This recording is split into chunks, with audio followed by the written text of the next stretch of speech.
Kunin niyo po ang inyong pong mga Bible, buksan niyo po sa Book of Lamentations. Open your Bible in the Book of Lamentations, chapter 1.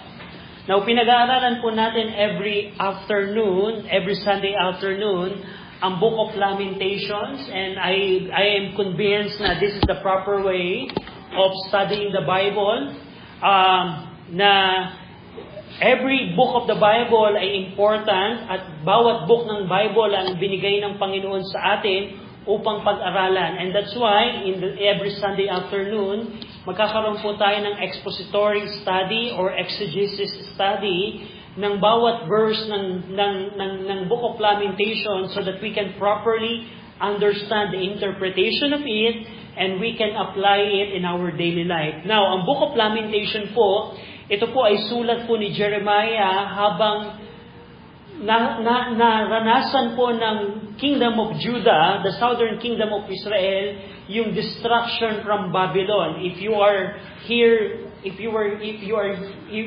here last Sunday, nagkaroon tayo ng background sa Book of Lamentation at alam natin na yung karumal-dumal na naranasan po ng mga Hudyo sa kamay po ng Babylon. At dito, tulad ng ating pong pag-aaral, ang Book of Lamentation po, ang outline po nito, chapter 1, ito po ay nagpapatungkol sa desolation of Jerusalem.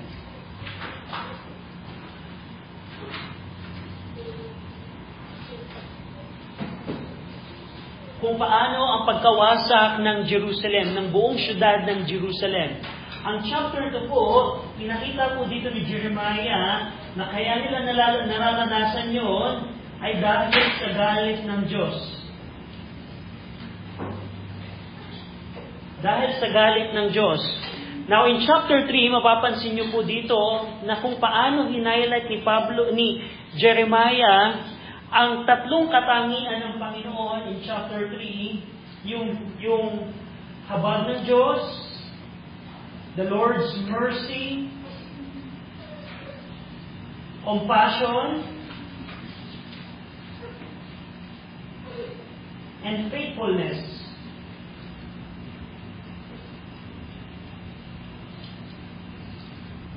Chapter 3, the Lord's mercy, compassion, and faithfulness. In chapter 4, bumalik po si Jeremiah sa tema ng galit po ng Diyos. Kaya namin nararanasan to, isa lang ang dahilan dito, galit ang Diyos sa amin dahil sa aming mga kasalanan. The Lord's anger. And in chapter 5, sa chapter 5 po, ito po ang panalangin po ng mga tao na natira doon sa Jerusalem. The Remnant's Prayer. Ito po ang pinaka-outline ng Book of Lamentation. As kung mapapansin po ninyo, Jeremiah used the chiastic structure ng Hebrew poetry. Ito po ay literally devised ng ginagamit po ng mga Hebrew in order to show the opposite meaning of subject. Ito pong Jerusalem desolation, ang opposite po niya ay yung panalangin ng Remnant's Prayer, the Lord's anger. Pero sa sentro po ng book, ang pinaka-center ng Book of Lamentation, nagpapakita ito na ang Diyos ay mahabagin, maawain, at tapat sa atin. Now, with regards sa theme, naalala natin last week na ang tema po ng Book of Lamentation, maalala natin na ang Diyos natin ay matuwid at makatarungan at tapat siya na nagpaparusa ng mga kasalanan. Whether you are believer or not, the reality is the Lord punishes sin.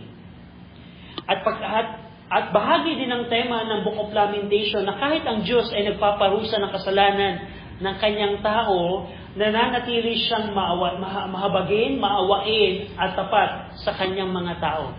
At yan ang pinakatema po ng Book of Lamentation.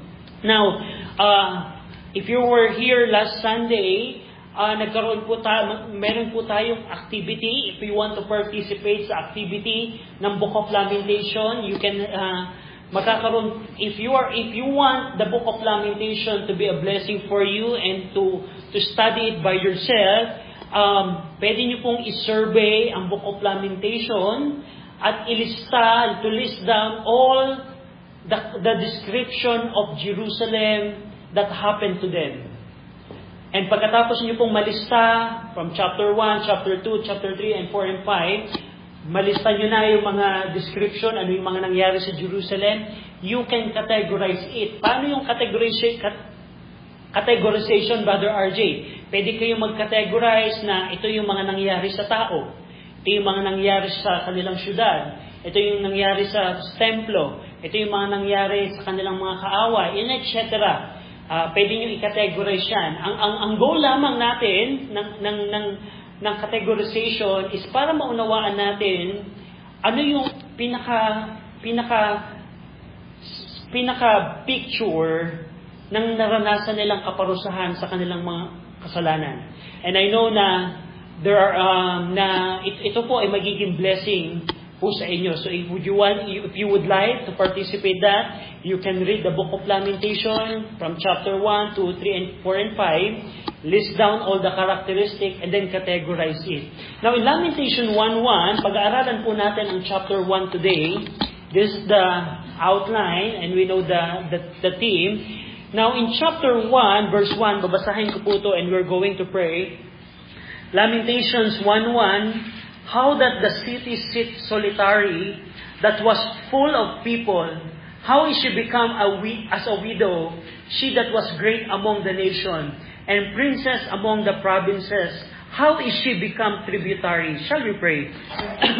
Ama naming Diyos na makapangyarihan sa lahat, kami Panginoon ay nananalangin po sa inyo, na bigyan niyo kami, Ama, ng kaunawaan ng Book of Lamentation. We want na Panginoon na matutunan ang book na ito so that we can properly understand the interpretation, the meaning of this book, and higit sa lahat, magkaroon kami, Ama, ng proper application, Panginoon, sa aming pong mga buhay.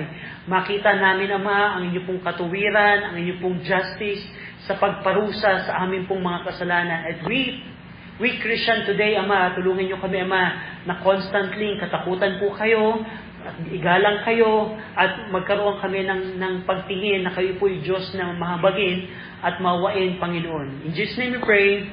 Amen.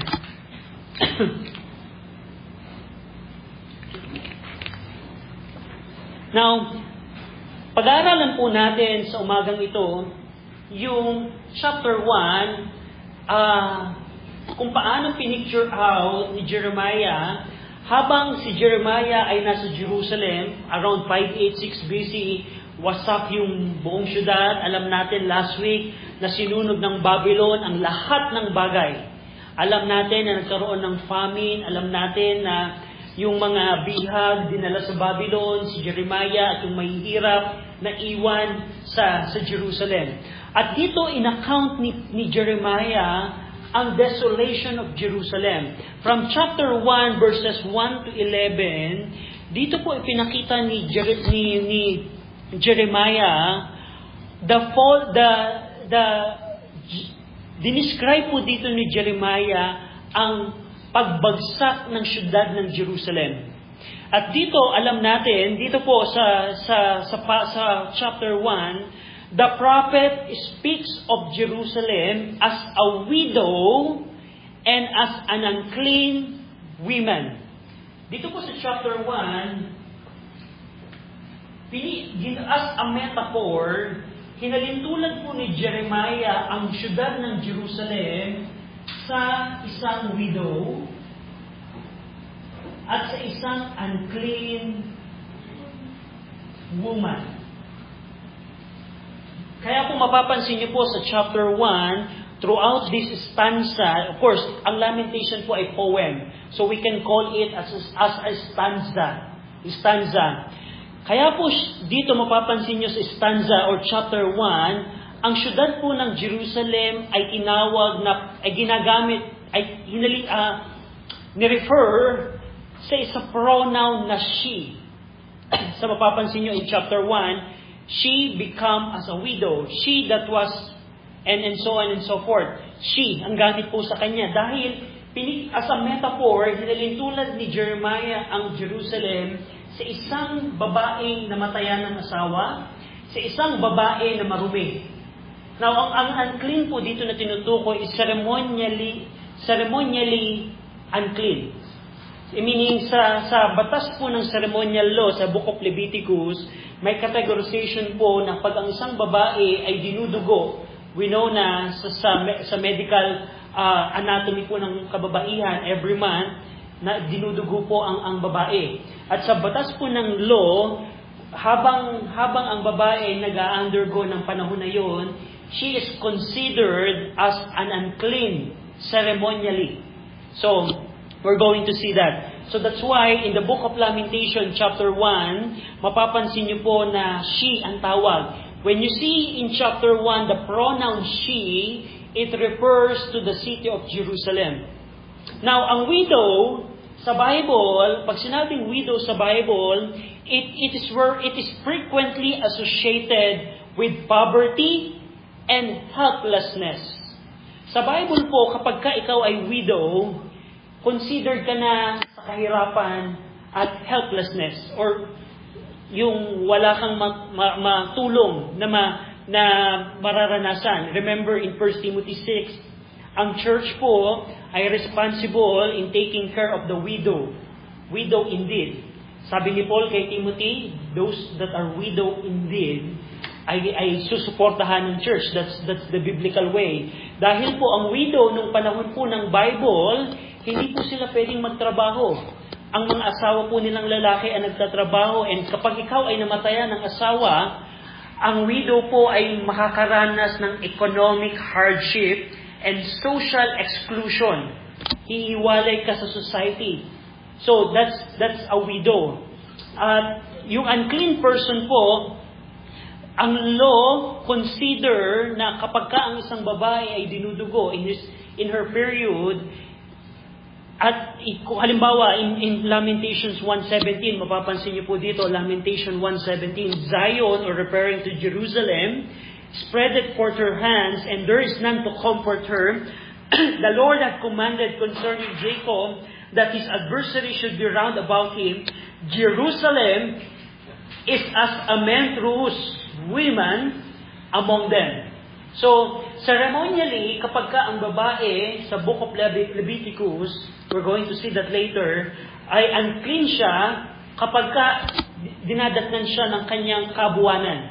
So, sa harapan ng batas ceremonially, unclean ang isang kababaihan. So dito, hinalintulad ni Jeremiah the prophet, ang Jerusalem yung kanyang pagbagsak, yung kanyang pagkawasak, habang namamasdan ni Jeremiah ang ginagawa ng Babylonia sa kanila, hinalintulad ni Jeremiah ang Jerusalem sa isang widow na nakakaranas ng economic hardship, social exclusion, at sa isang unclean woman. And we're going to see that throughout this stanza. At dito din, in the stanza na ito, in chapter 1, 7 times binanggit in chapter 1 ang kasalanan po ng southern kingdom of Israel. 7 beses sinabi dito ni Jeremiah ang kasalanan ng southern kingdom. Halimbawa, in chapter 1 verse 5, for the Lord, sabi ni Jeremiah, for the Lord had afflicted her for the multitude of her transgression. In chapter 1 verse 8, Jerusalem had grievously sinned. Chapter 1 verse 9, her filthiness is in her skirts. Chapter 1 verse 14, the yoke of my transgressions. Chapter 1 verse 18, I have rebelled against His commandments. Chapter 1 verse 20, I have grievously rebelled. Chapter 1 verse 22, Thou hast done unto me for all my transgression. So mapapansin niyo po dyan na chapter 1 pa lamang, in the first stanza, Jeremiah highlights, kaya namin ito nararanasan dahil sa aming kasalanan. And we can have a principle about that. Whenever we see, halimbawa, kung ako ay Kristiyano, at ako halimbawa ay hindi nakiki-separate sa mga kaibigan kong gumagawa ng kasalanan. Kung halimbawa ako ay kasamang nahuli ng aking mga kaibigan dahil hindi ako nagse-separate. Pwede ko bang halimbawa, ako ay Kristiyano na. And alam natin, ang pagsusugal ay hindi kalooban ng Panginoon. Pero nagsusugal pa rin ako. And then dumating yung pagkakataon na dumating yung mga pulis at kasama akong nahuli dahil sa batas po, in our law, bawal po ang pagsusugal sa Pilipinas. So, pag ako ay nakulong, pwede ko bang sisihin ng Diyos? O i-acknowledge ko ang Panginoon, kaya ako nahuli dahil sa aking kasalanan. At dito, the same thing ang sinasabi ni Jeremiah. 7 times binanggit ni Jeremiah, kaya namin nararanasan ang pagbagsak because of our sin. At dito din sa first stanza, or in first chapter, sa unang bahagi, in chapter 1 to 11, ginamit ni Jeremiah yung third person na she, referring to Jerusalem. Pero in chapter 1, verse 12 hanggang 22, first person na po ang ginagamit ni Jeremiah. Meaning, nagsasalita na si Jeremiah in behalf of Jerusalem. In behalf of a widow. In behalf of an unclean woman who is suffering. So, that's one thing na mapapansin natin. Now, jump po tayo in chapter 1, verse 1. So, chapter 1, verse 1, mapapansin niyo po dito, the word how appears in chapter 1, verse 1. And of course, we know na yung word na how, this is the title in the Hebrew Bible. Eka. How. Ayan po ang title ng Book of Lamentation in the Hebrew Bible. It appears to express lamentation or sadness or disappointment. Katulad, it is the synonym of the word alas. Remember yung kanta na, alas indeed, my Savior bleed. Yung expression na alas or how, ito po expression ng disappointment, ng sadness or lamentation. Jeremiah said here, how that the city sits solitary. Ibig sabihin po nito, yung lugar po ng Jerusalem, it's now depopulated. Dating puno ito ng maraming tao, sabi ni Jeremiah, how is she become as a widow? She that was great among the nation, in verse 1, that was full of people. How that the city sits solitary, that was full of people. Ibig sabihin, dating maraming tao sa Jerusalem. Ang Jerusalem ay puno ng mga tao that replenish her, but now her people are carried into captivity. Dating puno ng tao, dating puno ng sigla, pero ngayon, wala nang kasigla-sigla, wala na yung mga tao. Yung ibang tao, patay, napatay sa gutom, namatay sa pagtakas sa Babylonia, at yung iba ay dinalang bihag, captive sa Babylon. How it sits solitary. And in chapter 1, verse 1, how is she become as a widow? Sabi ni Jeremiah, paano nangyari? As a way ng expression ng kanyang paghati o panaghoy, paano ang Jerusalem ay naging katulad ng isang babaeng namatayan ng asawa? As a widow. She that was great among the nation, siya na dakila sa kanyang mga kapitbahay na bansa. And princess among the provinces, how she became tributary. Now dito in chapter 1 verse 1, the city becomes as a widow. Ibig sabihin po noon, her king who is Hezekiah, should have been as her husband to her, but is now gone. Remember nung lumusob yung Babylon, anong unang ginawa ng kanilang hari? Tumakas yung si Hezekiah. Imagine niyo, yung ruler na dapat magpoprotekta sa Jerusalem, siya pa yung unang tumakas. Kaya hinalintulan ni Jeremiah ang sitwasyon nila, we're just like a widow. Na wala na yung aking husband. Referring to her king. And also, ultimately, her God has departed from her. Hindi lamang yung hari nila ng Zedekiah ang iniwan sila, even ang Diyos ay iniwan sila, departed from her.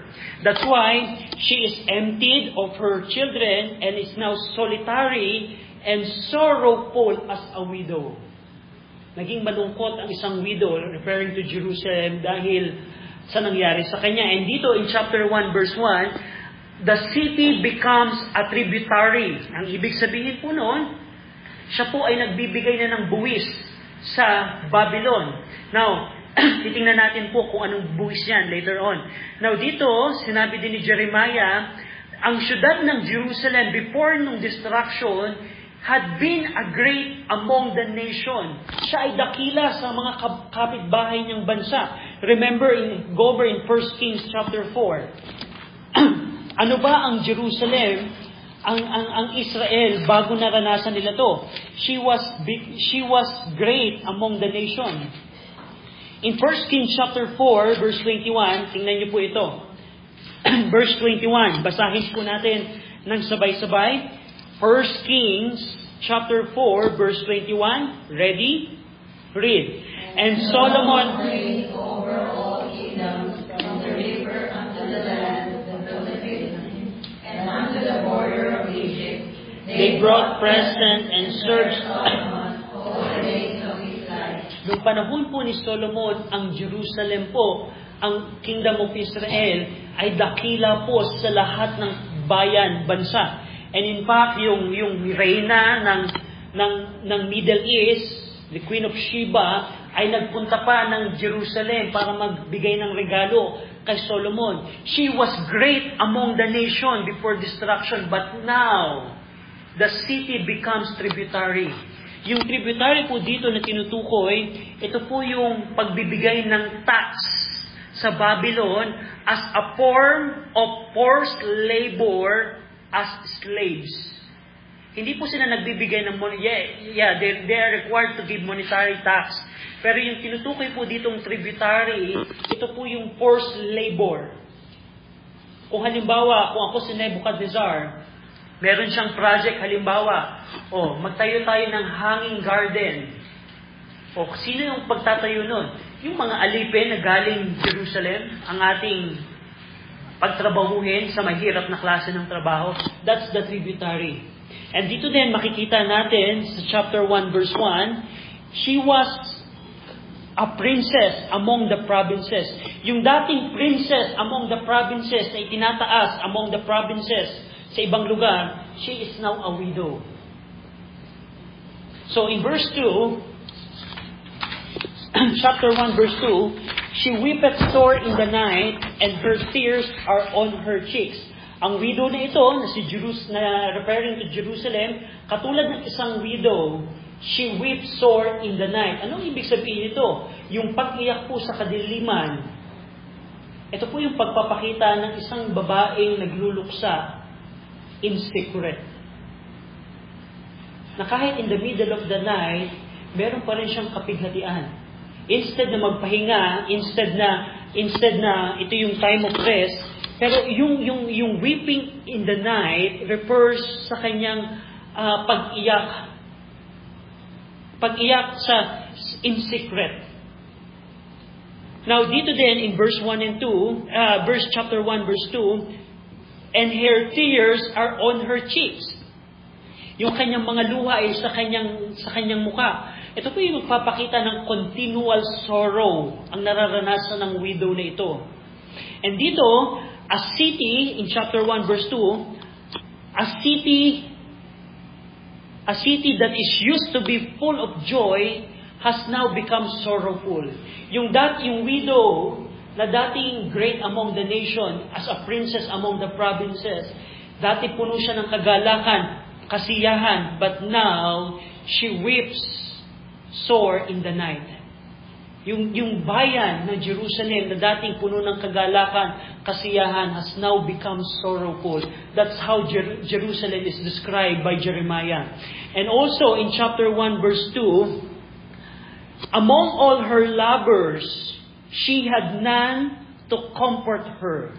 All her friends have dealt treacherously with her. They are become her enemies. Katulad ng isang widow, wala nang mag-comfort sa kanya.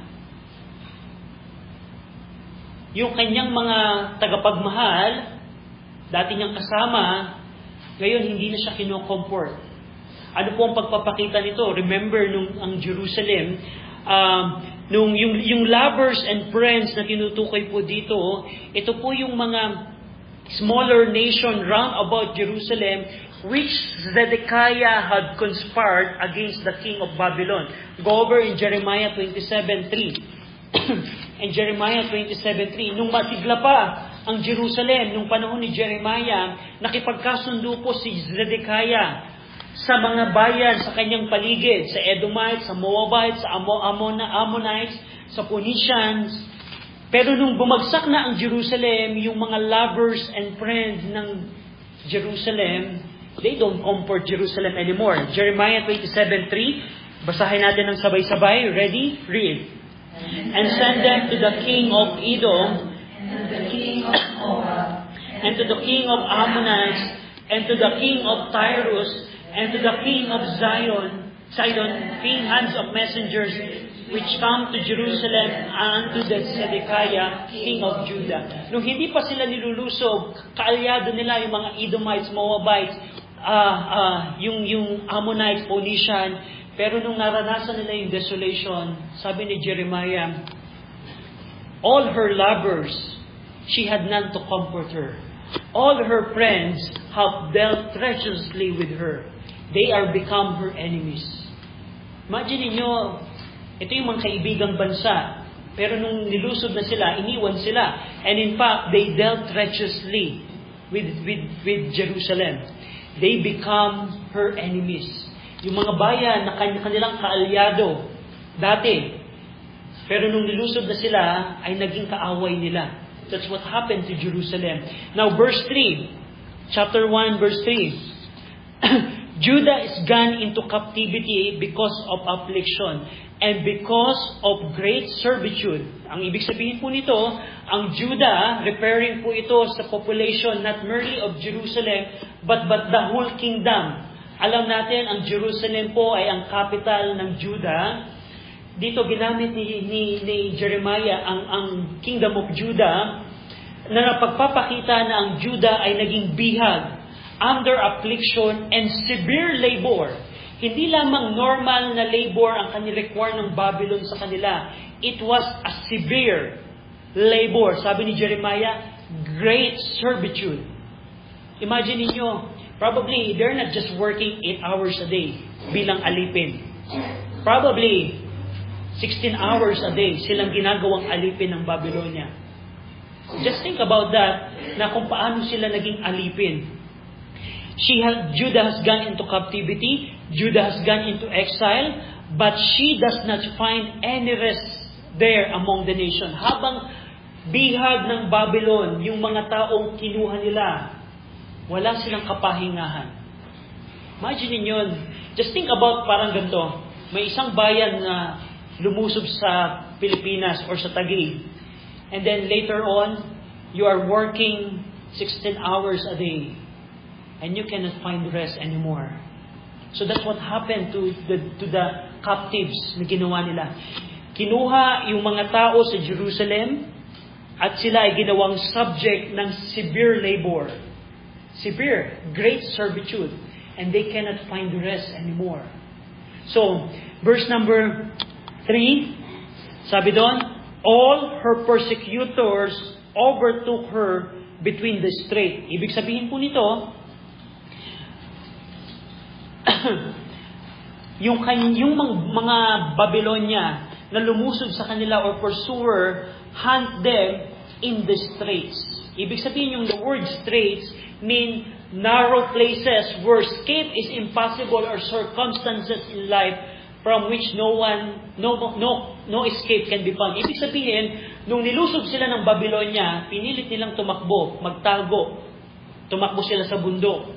Pero ang sabi dito ni Jeremiah, the pursuer hunt them into the strait. Kahit saan sila magtago, nakukuha sila. Nahuli sila. At yun ang naranasan nila dito. Now dito gusto kong pansinin din natin dito, yung nangyari, I missed this a while ago, sabi in verse 3, sabi ni Jeremiah, she dwelleth among the heathen, she findeth no rest.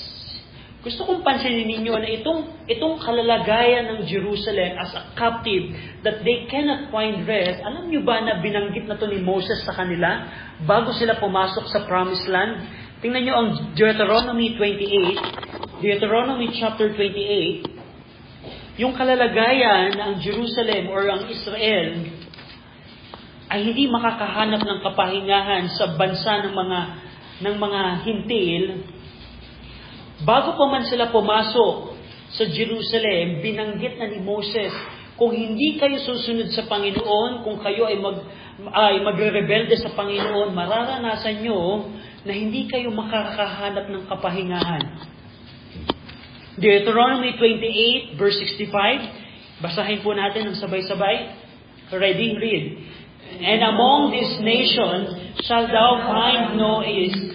Neither shall the soul of thy foot have rest, but the Lord shall give thee there a trembling heart, and failing of eyes, and sorrow of mind. Pansinin yun? At alam niyo po ba na yung prophecy ni Moses na ito, na mangyayari sa Jerusalem, it happened in 586 BC, which is what we are studying right now, and until now, ang Israel po, they cannot find ease or comfort. Just think about the history. Kung ano ang naranasan ng bansang Israel. Have you heard the Holocaust? Have you heard yung persecution nila ng Roman Empire? Have you heard the persecution they experienced during the Ottoman Empire? Throughout the history from 586 hanggang sa ngayon, yung Deuteronomy 28:65 is being fulfilled. Just think about that. At darating yung pagkakataon na magre-repent ang Israel in the future, in the tribulation. Pero right now, what we see here, the Jerusalem, they dwelleth among the heathen and findeth no rest. Now verse 4. The ways of Zion do mourn, because none come to the solemn feast. All her gates are desolate. Yung ways of Zion na tinutukoy po dito, ito po yung daan pag Jerusalem. It refers to the roads or highway leading to the Jerusalem.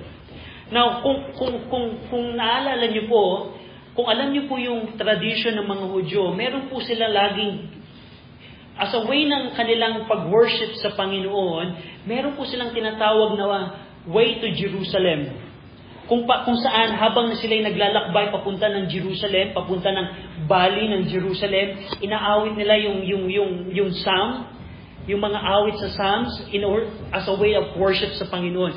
Pero dito, gusto kong pansinin natin, yung way of Zion do mourn. These are mourning in plain language as desolate, deserted, because there's no longer any going up to Jerusalem to observe the feast. Yung tinutukoy dito, the way of Zion do mourn. Dati, ginagawa nila yung mga feast in worshiping Jehovah God, pero ngayon, hindi na nila magawa yun. Because the way of Zion is desolated, distracted. Paano pa nila magagawa yung pagsamba sa Panginoon, pag-awit sa Panginoon as they go up to Jerusalem? Dito din in verse 4, all her gates are desolate. Yung mga city gates are also in ruins. There's no longer any going in and out through them, and people can no longer gather there. So, that's a situation ng Jerusalem. In verse number 4 as well, her priests sigh, her virgins are afflicted, and she is in bitterness. Yung kanilang mga priests na naglilingkod at nagtatrabaho sa templo, they're now sighing. The reason why the priests and the virgins are here conjoined as representative of the inhabitants of Jerusalem is the lamentation is made over the cessation of religious feast. Ang ibig sabihin po nito, kaya yung mga pare, kaya yung mga virgin ay nalulungkot dahil yung kanilang mga religious feast na ginagawa nung hindi pa sila sinasakop ay lahat ay nawala.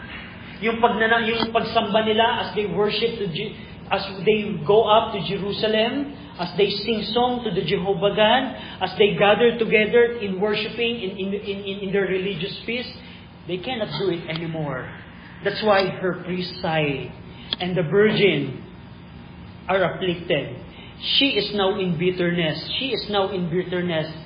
Yung pagpapakita po ng Zion is in bitterness, it means Jerusalem feels bitter sorrow sa pagtanggal at paghinto ng kanilang mga religious feasts. Now in verse 5, her adversaries are the chief. Her enemies prosper, for the Lord had afflicted her for the multitude of her transgression. Dito po, yung kanyang mga kaaway ngayon, sila ngayon ang namumuno sa kanila.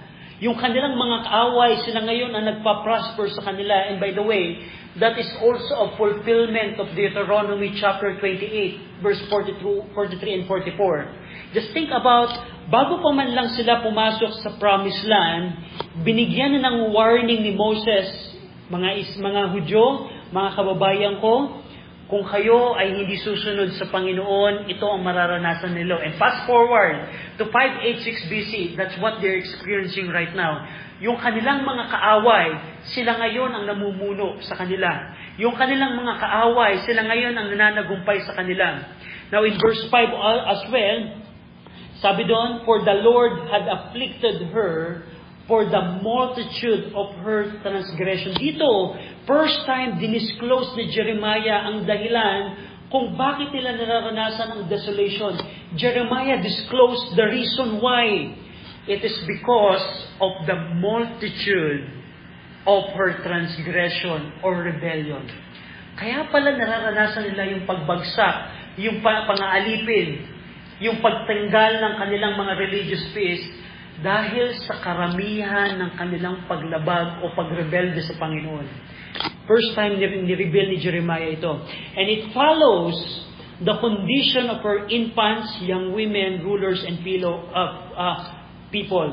Mapapansin niyo po dito, katulad ng isang widow na may mga anak, ang Jerusalem ay may mga tao din.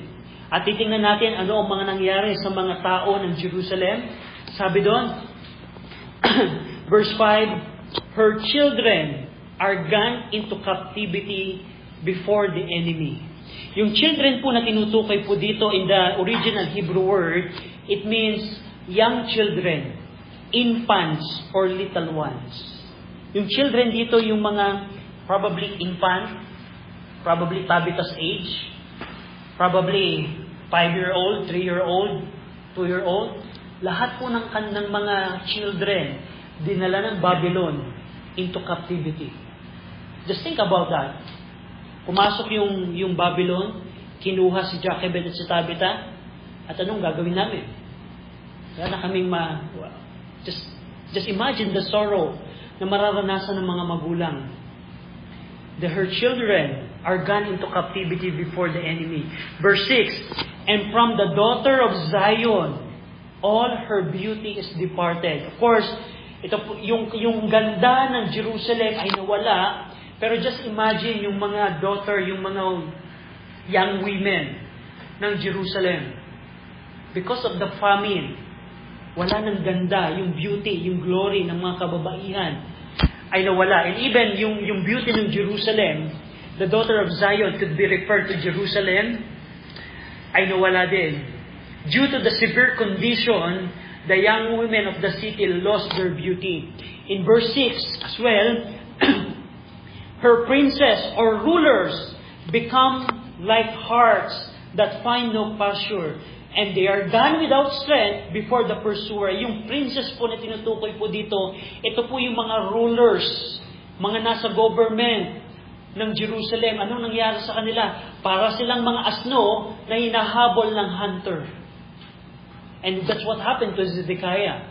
Zedekiah ran, pero para siyang isang asno, isang deer, isang hart na hinuhulid ng isang hunter. At ang sabi doon, yung mga rulers na tumakbo, they cannot find pasture. Wala silang matakbuhan. Saan sila tatakbo? Yung buong mundo ay hawak ng Babylonia. and they are gone without strength before the pursuer. Hanggang hindi na sila makatakbo, ano mangyayari sa isang asno or sa isang deer, sa isang hart na hinahabol ng hunter? Mapapagod na lang siyang katatakbo hanggang mahuli siya. And that's what happened to their princess. Nagsisitakbuhan ng princess nila, rulers nila, pero they cannot find pasture, and they are gone without strength before the pursuer. Now in verse 7,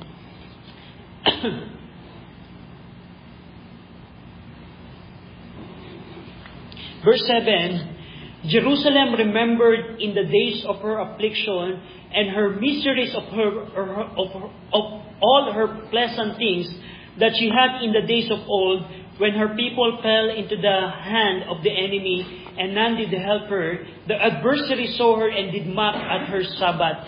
And here in verse 7, Jerusalem remember all the pleasant things that she had in the days of old. Habang nararanasan nila yung suffering and misery, guess what?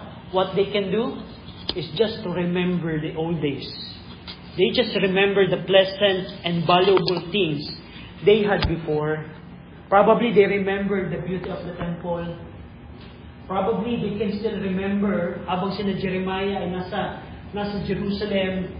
Probably they are just remembering the joy ng mga kabataan, the joy during their religious feast, the joy as they go up to Jerusalem and sing to Jehovah, the joy of worshiping in the temple.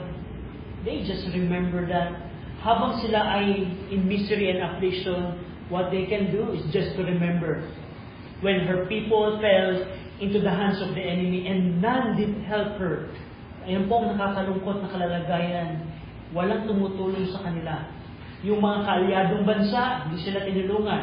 At yung kanilang Diyos, Jehovah God, hindi din sila tinulungan. What a sad situation ang naranasan nila. In verse 7 as well, we can see here that their adversaries or enemies saw her and mocked her Sabbaths. Yung Sabbath po dito sa Hebrew word, it means destruction or annihilation. Yung mga kaaway nilang bansa, probably Philistine, for example, habang nakita ng Philistine, yung kaaway namin, wasak na ngayon. Guess what? Yung mga kaaway nila, sila ngayon ay kinukot siya. Mock her annihilation or Sabbath or destruction. What a sad situation. Now in verse number 8, so dito, verse 1 to 7, yung mga katangian na yon, ginamit ni Jeremiah ang metaphor na widow. Widow in a sense na wala nang tumutulong sa akin, wala na yung aking hari, wala na yung aking Diyos. Tingnan mo ang nangyari sa aking mga anak. That's a widow. Now dito sa verse 8 hanggang verse and in the next part, Jeremiah used the metaphor of an unclean woman. Now in verse 8, tingnan niyo po, Jerusalem had grievously sinned. Dito, for the second time, Jeremiah mentioned the reason for their desolation. Jerusalem had wickedly sinned against the Lord. That's how Jeremiah used the adverb grievously sin. It means wickedly sin. Hindi lamang sila nagkasala na parang, okay, nagkasala ako. The kind of sin that they commit against Jehovah, it is wicked. Grievously. And dito, mapapansin nyo in verse 8, therefore, because of their wicked sins, therefore, she is removed. Yung word na remove dito, it means vile, unclean, filthy, or impure woman. Dahil sa kanilang wicked sins, sabi ni Jeremiah, therefore, Jerusalem is an unclean woman. Dahil sa kanilang kasalanan. At dito, go over in Leviticus 15:19, nakita natin in Lamentation 1:17 na hinalintulad sila ang Jerusalem sa isang menstruous woman, isang babae na dinudugo sa kanyang kabuwanan, And ang reference po nito ay Leviticus. Now dito, one thing na gusto ko pong pansinin ninyo, Jeremiah expects na ang bumabasa ng Book of Lamentation ay alam ang Leviticus. Kasi there's no way you can understand the word remove there or buy unless you understand the Book of Leviticus. That's why in the Book of Leviticus 15:19, basahin po natin ang sabay-sabay. Leviticus 15:19, ready? Read. And if a woman have an issue, and her issue in her flesh be blood, she shall be put apart 7 days, and whosoever toucheth her shall be unclean until evening. So ito po yung ceremonially, ang isang babae, pag meron siyang issue of blood, siya po ay ceremonially unclean sa batas ni Moses. Ceremonially, na kahit kung yung babaeng yun ay hawakan din, yung humawak sa kanya ay may infect ng uncleanness ng babaeng yon, ceremonially. That's why in the Book of Lamentation, Jeremiah is expecting that his reader knows Leviticus. Kaya dito, because of the wicked sin or grievous sin of Jerusalem, Jerusalem is removed, meaning vile, impure, unclean, because of her wicked sins. Now in verse 8 as well, all that honored her despised her. Yung mga tao na dating iginagalang sila, now sila ngayon ay dinidespise sila. Yung mga tao, those people, those nations who formerly esteemed and honor her, yung kanilang mga kaibigan, yung kanilang kaalyado, they now despise her because they have seen her nakedness as an unclean woman. Halimbawa, merong isang babae na maayos at meron siyang mga kaibigan.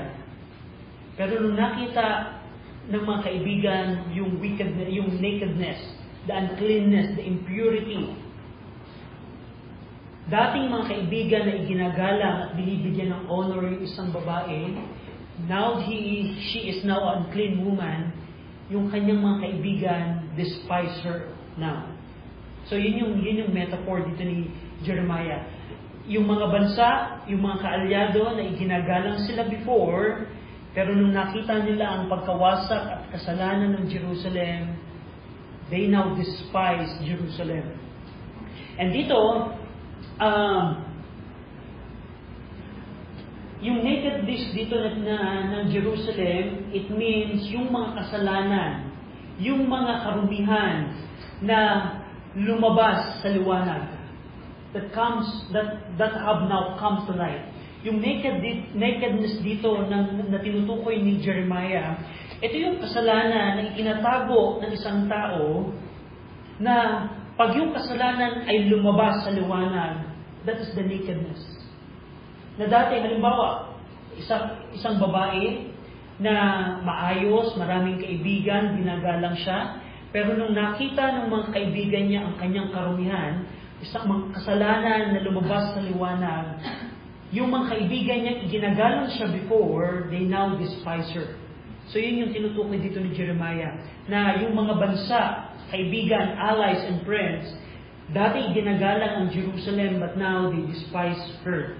Now, verse 8 as well, she sighed and turned backward. Anong ibig sabihin po nito? Siya mismo, yung babaeng unclean woman mismo, nung nakita ang kanyang karumihan, siya mismo, she herself has come to see the infamy of her deeds.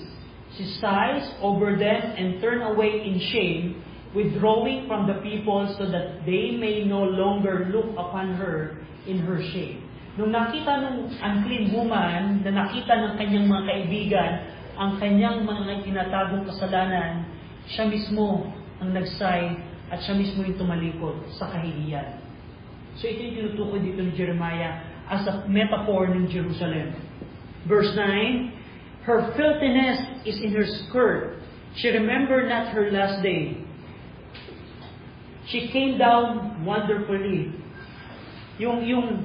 Therefore, she came down wonderfully. Dito mapapansin natin na itong si Jerusalem, itong si unclean woman na ito, yung kanyang mga karumihan, hindi niya, yung kanyang mga karumihan ay nagpapakita sa kanyang mga isinusuot. Now, sa Leviticus po, pagka ikaw ay naging ceremonially unclean, kahit yung mga kasuotan mo, consider na din itong marumi. At ito, as a picture ng isang unclean woman, yung mga filthiness nung unclean woman ito ay nasa kanyang mga damit. And she remembered not her last end. Anong ibig sabihin po nito? Ilang beses binigyan ang Jerusalem ng warning. Babagsak kayo, mag-repent kayo, babagsak kayo. Ilang beses pinaalalahanan sila ng mga prophets and even Jeremiah. Pero anong ginawa ng Jerusalem? They didn't listen. She remembered not her last end. Therefore, because of that, she came down wonderfully. Ang ibig sabihin nito, Jerusalem had a spectacular fall or fallen from the height of her glory into the depths of misery and disgrace. Dati mataas ang Jerusalem, pero ngayon, he fell down wonderfully. Bumagsak ng napaka-worst na kalalagayan. And dito, in verse 9, she had no comforter. That ang nakakalungkot. She had no comforter, just like a widow, an unclean woman that was forsaken by her friends. She had no comforter. Ang Jerusalem, habang siya'y wasak, she had no comforter. Sino ba yung ultimate comforter ng Jerusalem? Jehovah, ang Panginoon. Ang kanyang comforter ngayon, siya ngayon ang galit sa kanila dahil sa kanilang kasalanan. That's why she sighs, sabi nun, siya nagbugtong hininga, yung unclean woman na to, O Lord, behold my affliction, for the enemy had magnified himself. Anong magagawa ng isang babaeng ito na naranasan niya yung naranasan niya at walang kumakalina sa kanya?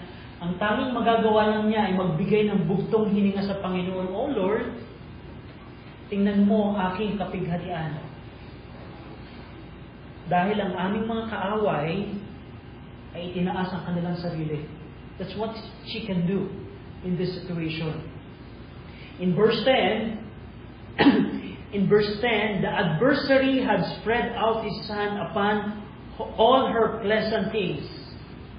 For she had seen that the heathen entered into her sanctuary, whom thou didst command that they should not enter into thy congregation.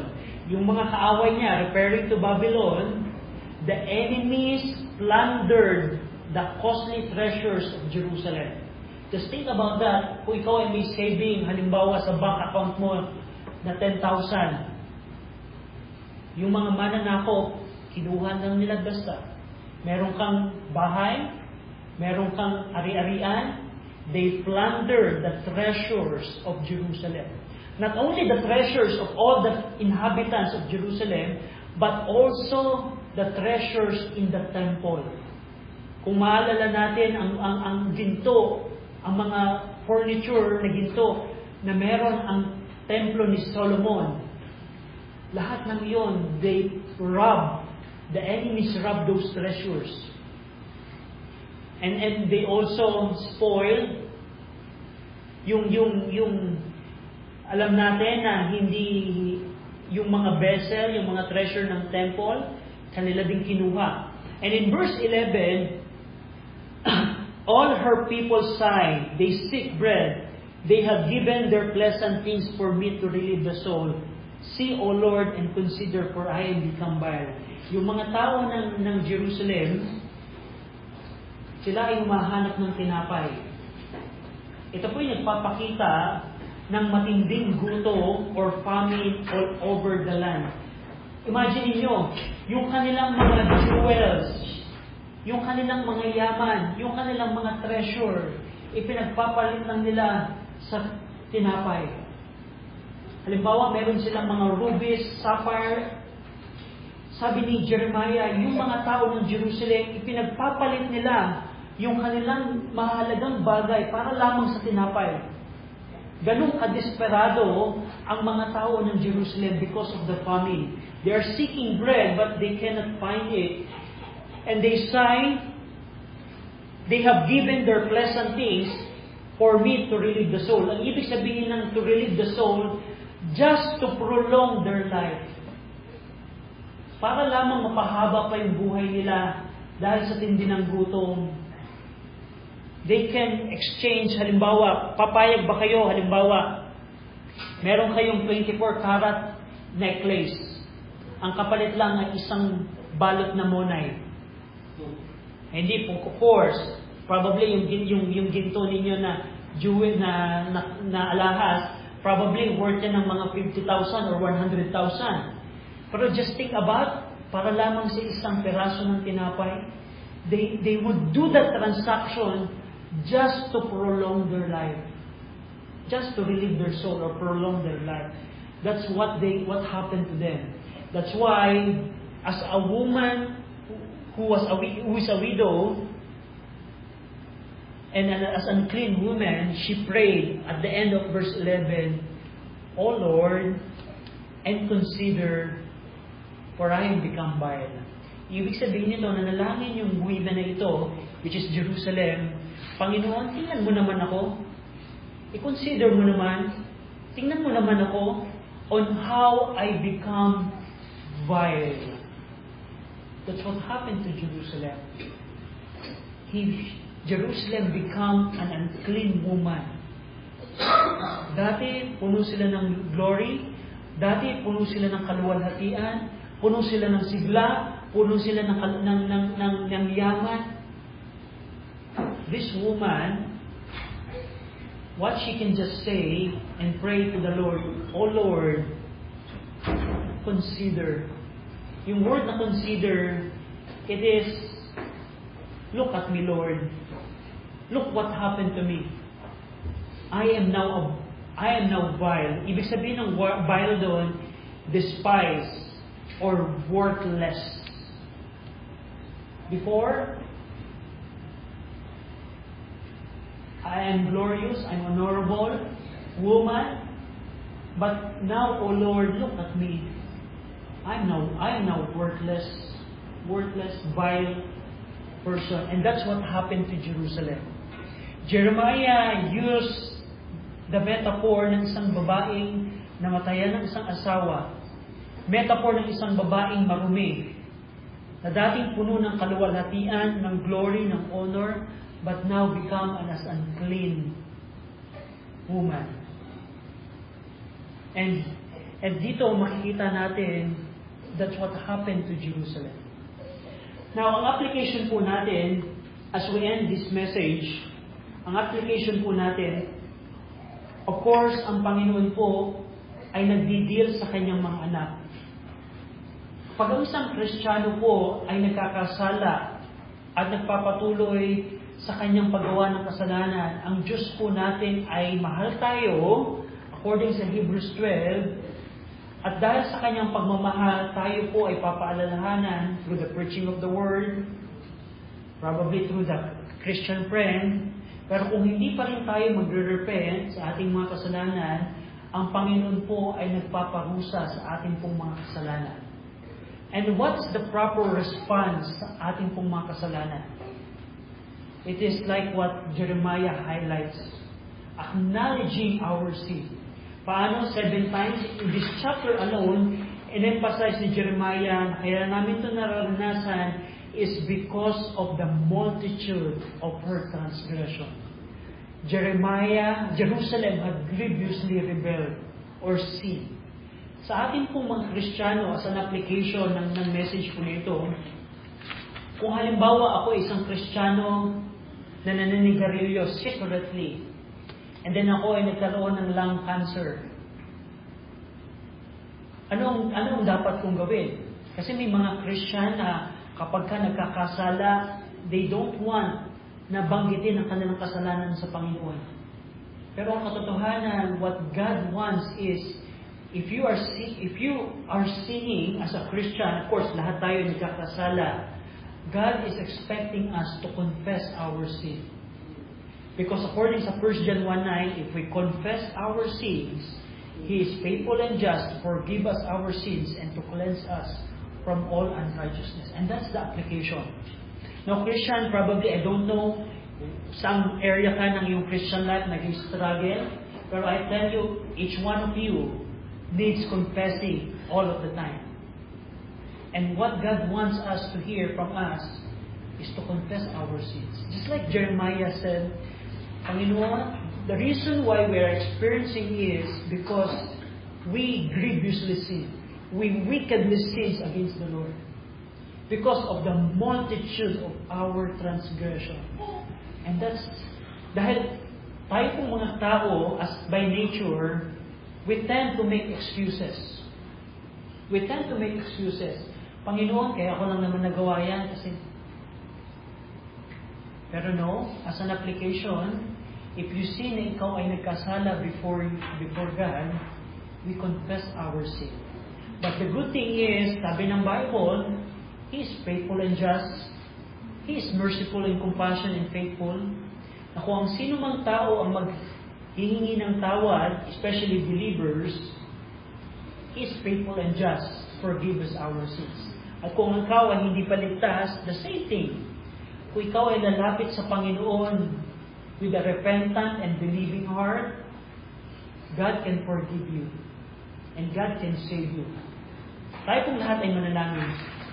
Ama namin Diyos po na makapangyarihan sa lahat, salamat Panginoon sa lesson po ng Book of Lamentation. Salamat Ama sa pagpapakita how righteous and just you are in punishing sin. Salamat Panginoon na binigyan niyo kami ng Book of Lamentation kung saan nakikita namin ang inyong pong katuwiran at katarungan. Tulungan niyo kami Ama as believers of our time na huwag naming maliitin ang kasalanan. Sometimes kung kami Ama sa amin pong pananaw na maliit lang to na kasalanan, pero ipinakita niyo po sa amin how serious you are in dealing with sin. At tulungan niyo kami, Ama, bilang mga mananampalataya to purify, to cleanse our ways, na makita namin ang tamang lakad sa pamamagitan, Ama, ng katotohanan na kayo, Panginoon, ay seryoso po sa kasalanan. Pinupuri namin kayo at pinsasalamatan. In Jesus' name we pray. Amen.